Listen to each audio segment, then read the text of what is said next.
Real Madrid versus মায়োরকার match দেখার জন্য আমরা ৭০,০০০ টাকার গোল টিকিট কিনছি। কেমন ছিল আমাদের এক্সপিরিয়েন্স সেটাই আপনাদেরকে দেখাবো। ৭০,০০০ টাকা দিয়ে টিকিট তো কিনছি, কিন্তু মাদ্রিদ যদি আজকে কোনোভাবে হাইরা যায় তাহলে শিওর অ্যাম্বুলেন্স দিয়ে আমার স্টেডিয়াম থেকে বাইর করা লাগবে। যাই হোক, আপাতত পজিটিভ থাকি এবং আপনাদেরকেও একটা পজিটিভ নিউজ দেই। এসআর ড্রিম আইটি কিন্তু তাদের হিস্ট্রিতে বিগেস্ট গিভঅ্যাওয়ে ক্যাম্পেইন করতে যাইতেছে। সেটাতে আপনারা কিভাবে পার্টিসিপেট করতে পারবেন এই ভিডিওতে কিন্তু আমি সেই জিনিসটা জানিয়ে দেবো। আসেন কথা না বাড়াই, আমরা স্টেডিয়ামের উদ্দেশ্যে রওনা হই।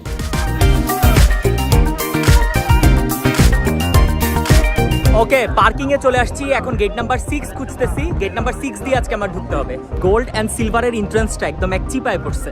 চেকিং পাস করে ভিতরে ঢোকার পরে মনে হইলো যেন অন্য এক দুনিয়ায় চলে আসছি। শুধু উপরে উঠতেই আসি। জীবনে তো এত উপরে উঠাছিলাম না, কিন্তু উপরে উঠতেই আসি। ভেতরে ঢোকার সাথে সাথে দেখি যে প্রচুর খাবার রাখা, যা আপনি যত ইচ্ছা খাইতে পারবেন।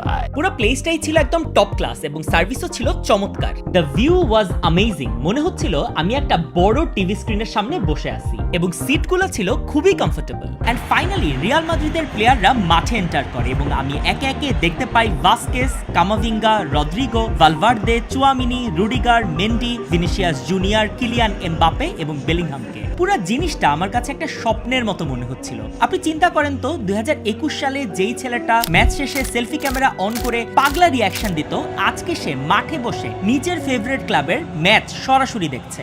কি অদ্ভুত ব্যাপার। আরো অদ্ভুত ব্যাপার হচ্ছে, আমি সিঁড়িতে দাঁড়ায় প্লেয়ারদের ওয়ার্ম আপ দেখতেছিলাম। হঠাৎ করে দেখি আমার পাশে রবার্টো কার্লোস, যা দেখে আমার জাস্ট মাথা উলায় যায়।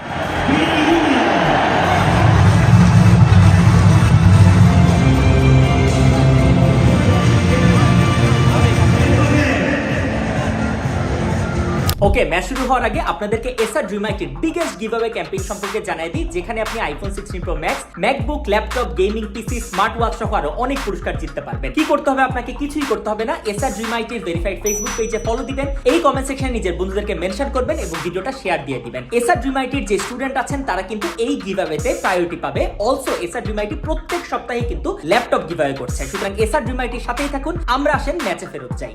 এন্ড ফাইনালি ম্যাচ স্টার্ট হয়ে যায়।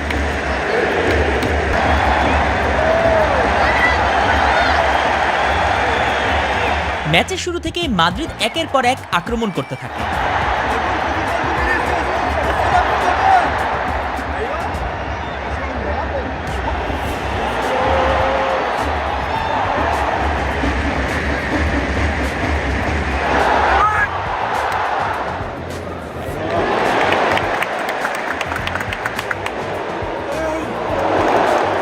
একের পর এক অ্যাটাক কিন্তু করতেই আছে, কোনো থামাথামি নেই।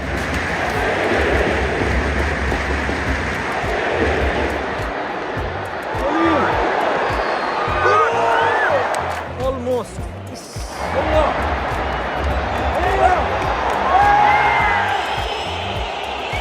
পুরা স্টেডিয়াম হচ্ছে ভিআর এর আবেদন করতেছে, কিন্তু ভিআর এ পর্যন্ত যায় নাই, ব্যাপারটা পেনাল্টি হয় নাই। কিন্তু কাছাকাছি যেও মাদ্রিদ গোল বের করতে পারতেছিল না।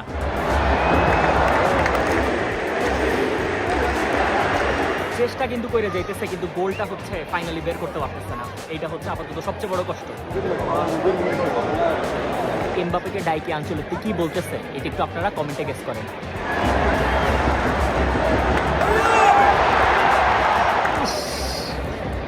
একটু একটু টাচটা একটু।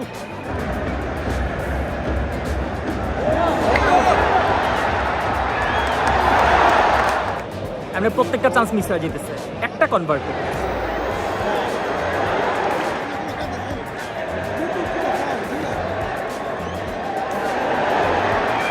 মায়োরকা কিন্তু আস্তে আস্তে চান্স ক্রিয়েট করতেছে, বাট এইটা ভালো ডিফেন্ডিং ছিল।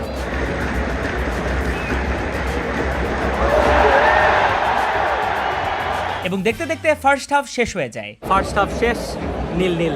ব্রেক টাইমে আবার ফেরত যাই লাউঞ্জে। এত ধরনের খাবার কিন্তু কিছু খাইতেই মন চাইতেছে না। এইটার কারণ হচ্ছে মাদ্রিদ এখনো স্কোর করতে পারে নাই, বিশাল টেনশন লাগতেছে ভাই। সেকেন্ড হাফ শুরু হওয়ার আগে আপনাদেরকে ক্যারিয়ার ডেভেলপমেন্ট রিলেটেড একটা ইম্পর্টেন্ট ইনফরমেশন জানিয়ে দিই। এসআর ড্রিম আইটি শুরু করতে যাচ্ছে 12 দিন ব্যাপী একটা ফ্রি স্কিল ডেভেলপমেন্ট সেমিনার, যেখানে আপনি AI, digital marketing, graphics designing related top notch সব স্কিল শিখতে পারবেন, যা আপনার ক্যারিয়ারকে নেক্সট লেভেলে নিয়ে যাবে। এই সেমিনার যদি আপনি জয়েন করেন তাহলেও কিন্তু আপনার সুযোগ থাকবে আইফোন, ম্যাকবুক, ল্যাপটপ সহ আরো অনেক পুরস্কার জেতার সুযোগ। এছাড়াও এসআর ড্রিম আইটি শুরু করেছে স্কিল টু এমপ্লয়মেন্ট ক্যাম্পেইন 5, যেখানে আপনি 6টা কোর্স এসআর ড্রিম আইটি ফ্রিতে করতে পারবেন। সুতরাং এসআর ড্রিম আইটির সাথেই থাকুন। আমরা যাই দেখি সেকেন্ড হাফে ম্যাচের রেজাল্ট কোন দিকে যায়। সেকেন্ড হাফ স্টার্ট হয়ে গেছে, 4 মিনিট জায়গায় রাউল অ্যাসেন্সিও নামছে। দেখা যাক এই সাবস্টিটিউশনটার ইম্প্যাক্ট কিরকম হয়। সেকেন্ড হাফেও রিয়াল মাদ্রিদ চান্সেস ক্রিয়েট করতে থাকে এবং একের পর এক আক্রমণের পর ফাইনালি চলে আসে রিয়াল মাদ্রিদের গোল।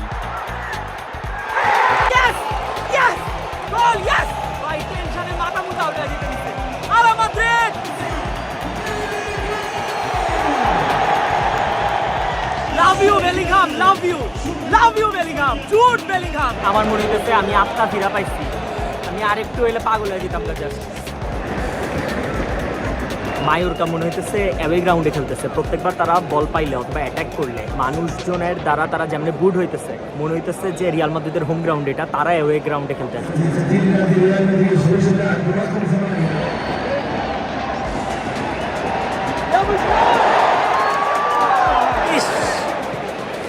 2-0 হয়ে গেলে জাস্ট মানে শেষ হয়ে যেত তাহলে গেমটা। রিয়াল মাদ্রিদের অ্যাটাক চলতেই থাকে, তারা বারবার চেষ্টা করতে থাকে স্কোর লাইনটাকে 2-0-তে নিয়ে যাওয়ার জন্য।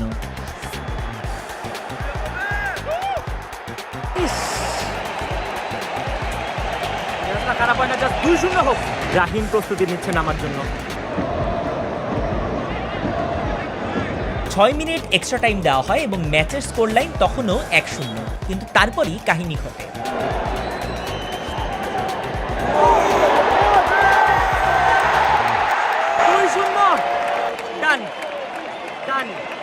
জাস্ট ডান। কি যে রিলিফ লাগতেছে বলার বাইরে।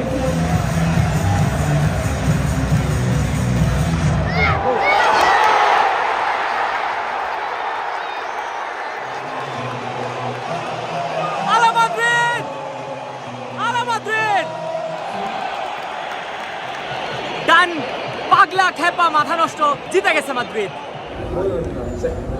ডান, বেরোয় যেতেছি। আমার পক্ষে আসলে মানে বোঝানো পসিবল না আমি আসলে কিরকম ফিল করতেছি অ্যাট দিস মোমেন্ট। আমি সাধারণত কোনো স্টেডিয়ামে গেলে তো একটা ছবি পোস্ট করি যে আমি স্টেডিয়ামেই খেলা দেখতে আসছি। আজকে আমি ইভেন ছবি পোস্ট করতে ভয় পাইতেছিলাম যে যদি আমি ছবি পোস্ট করি অ্যান্ড মাদ্রিদ তারপর হাইরা যায়, পরে মানুষ বলবো যে আমি গেছি দেখে হাসছে অ্যান্ড হোয়াট নট। আমি বিশ্বাস করতে পারতেছি না যে আমি রিয়াল মাদ্রিদকে লাইভ দেখে ফেলছি এবং রিয়াল মাদ্রিদের এই লাইভ যে খেলা দেখছি সেই খেলা হচ্ছে রিয়াল মাদ্রিদ আবার জিতছে। It's amazing. কি অবস্থা ভাই, কেমন আছেন? ভালো আছেন না? এই যে আমার বাঙালি ভাইরাও আছে সাথে। ওকে, আমি হোটেল রুমে চলে আসছি এবং সত্য কথা বলতে গেলে বেশ ইমোশনাল লাগতেছে। 2010 সাল থেকে আমি রাত জায়গায় রিয়াল মাদ্রিদের খেলা দেখি। আমি কোন সময় চিন্তাও করতে পারি নাই যে একদিন রিয়াল মাদ্রিদের খেলা আমি সরাসরি দেখবো এবং রিয়াল মাদ্রিদ ওই ম্যাচটা জিতবেও। সত্য কথা বলতে গেলে পুরো জিনিসটা আমি এখনো প্রসেস করে উঠতে পারি নাই। কিছুদিন আগেও রিয়াল মাদ্রিদ যখন কাতারে খেলতে আসছিল, আমি সেই ম্যাচটা দেখারও অ্যাটেম্প নিছিলাম, কিন্তু লাস্ট মোমেন্টে হয়ে উঠে নাই। যখন এটা জানতে পারি যে স্প্যানিশ সুপার কাপ জেতাতে হবে, তখন গত 1 মাস ধরে আমি কিন্তু প্ল্যান করতেছি এই ম্যাচটা দেখার জন্য এবং ম্যাচটা কভার করার জন্য এন্ড হোয়াট নট। বারবারই কেন জানি একটা ভয় কাজ করতো যে লাস্ট মোমেন্টে যায় কেন জানি আমার এই ম্যাচটা দেখা হয়ে উঠবে না, এরকম একটা জিনিস। বাট ফাইনালি আমি ম্যাচটা দেখে ফেলছি। সো আমার মনে হয় আজকের পুরো রাতটা লাগবে পুরো জিনিসটা প্রসেস করার জন্য যে I have done it. Real মাদ্রিদকে আমি সরাসরি দেখে ফেলছি, রিয়াল মাদ্রিদ জিতছে, এটা হয়ে গেছে, দ্যাটস ইট। বাট এর মাঝে অবশ্যই যাদেরকে আমার ধন্যবাদ দিতে হবে সেটা হচ্ছেন আপনারা, আমার ওস্তাদরা, যারা আমার এই পুরো ভিডিও মেকিং ক্যারিয়ারে আমার হচ্ছে হেল্প করছেন, আমাকে সাপোর্ট দিচ্ছেন। আপনাদের সাপোর্ট ছাড়া তো কিছুই না, নাইলে তো এই জার্নি এত দূর পর্যন্ত আসতোই না। তো আমি সারা জীবন কৃতজ্ঞ আপনাদের কাছে এবং আপনাদের কথা দিচ্ছি একদিন রিয়াল মাদ্রিদের খেলা 100% আমরা বার্নাবিউতে বসে দেখবো। আপনারা এখন পর্যন্ত যে ভালোবাসা দিচ্ছেন, যে সাপোর্ট দিচ্ছেন, সেরকম ভালোবাসা সাপোর্ট যদি থাকে ইনশাল্লাহ এইটা আমরা অবশ্যই অ্যাচিভ করবো। সেই দিনের অপেক্ষায় থাকলাম। ভিডিওটা কেমন লাগছে এটা কমেন্ট সেকশনে জানেন। এই টাইপের ভিডিও আরো দেখতে চান কিনা, অবশ্যই দেখতে চান, এটাও কমেন্ট সেকশনে জানেন। আর ভিডিওটা ভালো লাগলে একটু শেয়ার দিয়ে দিন। ধন্যবাদ সবাইকে।